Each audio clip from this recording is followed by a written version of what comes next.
Hello दोस्तों, आज एक स्टोरी में आपका स्वागत है। तो दोस्तों, आज हम आपके लिए शैतान का खजाना कहानी लेकर आए हैं। तो दोस्तों, कहानी शुरू करते हैं। एक विक्रम नाम का आदमी था। अब वो हर समय उसके दिमाग में बस यही ख्याल रहता था कि मैं कैसे पैसे वाला बनूं। अब कोई ना कोई तरकीब आजमाता, पर हर एक तरकीब में उसको नाकामी मिलती। अब एक दिन की बात है, तो उसका एक दोस्त था। अब उसने एक किताब में पढ़ा था कि पहाड़ी के पीछे जो खंडर है, उस खंडर में शैतान का खजाना है। अगर कोई उस खजाने को लेके आएगा तो वो शैतान उसे मार देगा। अब विक्रम उसकी बात को सुन के हंसने लगता है ना, क्या पागल जैसी बात कर रहा है, शैतान का खजाना। और भाई हाँ, शैतान हो या ना हो पर खजाना उसमें पक्का है।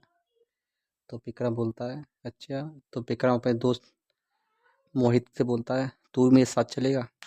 अब भाई पैसे का लालच, खजाने का लालच था, तो उसने हाँ बोल दी, ठीक है। अब विक्रम और मोहित 10 आदमी इकट्ठे करते हैं और एक दिन के उनके लिए 500 रुपये देते हैं।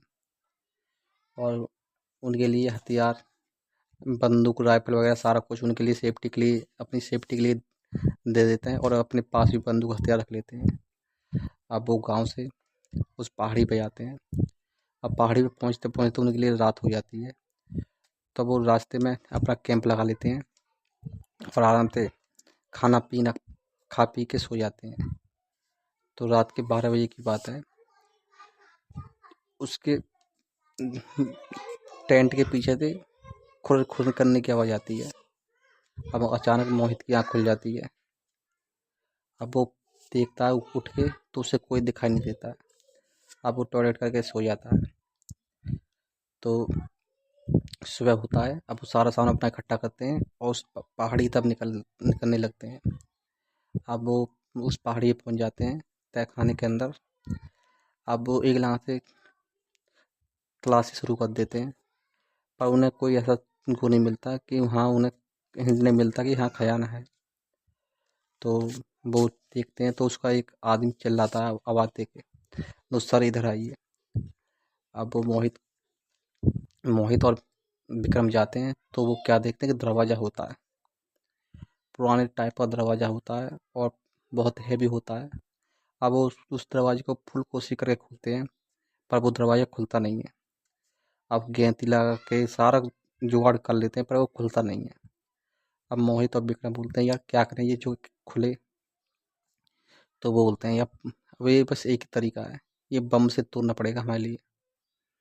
तो विक्रम बोलता है तू जा रहा है या मैं जाऊँ। तो मोहित बोलता है ऐसा कर तू चला जा। तो मोहित वो विक्रम है का शहर आता है, शहर से बम लेके जाता है और उस दरवाजे को उड़ा देता है। जब उस दरवाजे को उड़ा देता है तो अंदर जाते हैं, उनमें अंदर कुछ नहीं मिलता। अब वो ढूंढते रहते हैं, तो वो हार मान के फिर वापस आने लगते हैं।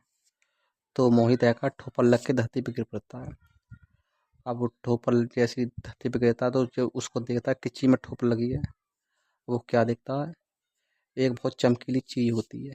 अब वो खोदने शुरू कर देते हैं, तो वो क्या देखते हैं कि गला होता है पुराने जमाने में, और सोने का गला होता है। और खुदाई करते हैं तो उस वहाँ पर 5-6 मटके मिलते हैं सोने के। अब वो दोनों उसको देख के बहुत खुश हो जाते हैं, और जो लेबर लेके आए थे झाड़ी पे आदमी, वो भी जल्दी जल्दी काम करते हैं। अब वो खोद खाद के अपना अपने बैग में भर लेते हैं। अब जैसे ही वो चलने लगते हैं तो तहखाने के दरवाजे पर थे किसी के कुकुर कुर्राने की आवाज़ आती है, बहुत सी डरावनी आवाज़ आती है, और जंगल बिल्कुल शांत हो जाता है। अब मोहित डरने लगता है, यार ये आवाज़ किस चीज़ की है। तो विक्रम बोलता है होगा कोई जानवर, चलो चलते हैं। अब वो चलते हैं तो उनके सामने से वो हैवान खड़ा हो जाता है, शैतान। बहुत लंबे लंबे दांत होते हैं, बड़े बड़े बाल होते हैं, आँख बहुत बड़ी होती हैं, लाल आँख होती हैं, और उसकी हाइट कम से कम 10 फीट की थी। अब वैसे ही वो विक्रम पर झपट्टा मारता है तो विक्रम पीछे हट जाता है, उसका उसका बार खाली चला जाता है। अब सबों में भगदड़ पड़ जाती है। अब विक्रम के जो सारी जो मानी मेहनत पर लेबर लेके आया था उनको सबको मार देता है। अब विक्रम और मोहित उस सब बंदूक से फायर करने लगते हैं, पर गोली का उस पर कोई असर नहीं होता। कैसे भी न कैसे करके विक्रम और मोहित उस गुफा से बाहर निकले आते हैं। अब वो शैतान का पीछा करता है, पर वो सोने को नहीं छोड़ते हैं। अब वो जैसे भागने लगते हैं, दौड़ने लगते हैं, तो वो शैतान है का है मोहित को आगाज से घेर लेता है और एक झटके में मोहित का शीशा अलग कर देता है और उसका सारा आंत निकाल के इधर से उधर फेंक देता है, उसका सारा खून पी लेता है। और विक्रम जब भी उस सोने को नहीं छोड़ता है और भागने लगता है। अब शैतान फिर उसको सामने से घेर लेता है और विक्रम है को उस पर धुआंधार फायर करता है। कोई वो नहीं होता, उस पर असर नहीं होता। अब जैसे वो शैतान विक्रम को मारने के लिए हाथ बढ़ाता है तो विक्रम के गले में एक ताबीज होता है भोलेनाथ का। अब उस ताबीज को देख के शैतान दूर हट जाता है। अब विक्रम को पता नहीं पड़ता कि ये दूर मेरे से कि ये शैतान क्यों हट गया। अब विक्रम पे भागने लगता है, फिर शैतान उस पर अटैक करता है। उस ताबीज को देख के वो दूर हट जाता है। अब विक्रम ये अपनी नार में देखता है तो वो क्या देखता है कि भोलेनाथ का लॉकेट उसके नार में पड़ा हुआ होता है। अब बेफिक्र आराम से चलने लगता है तो विक्रम का अचानक पैर फिसल जाता है। वो कलामंडी खा खा के खाई में गिर जाता है। उसका गले का लॉकेट भी टूट जाता है। अब विक्रम तो ये सोच रहा था कि मेरे गले में लॉकेट है, अब वो सोना लेके चलता है तो शैतान उसको खड़ा सामने पाता है और उसको डरावनी हंसी हंसता है।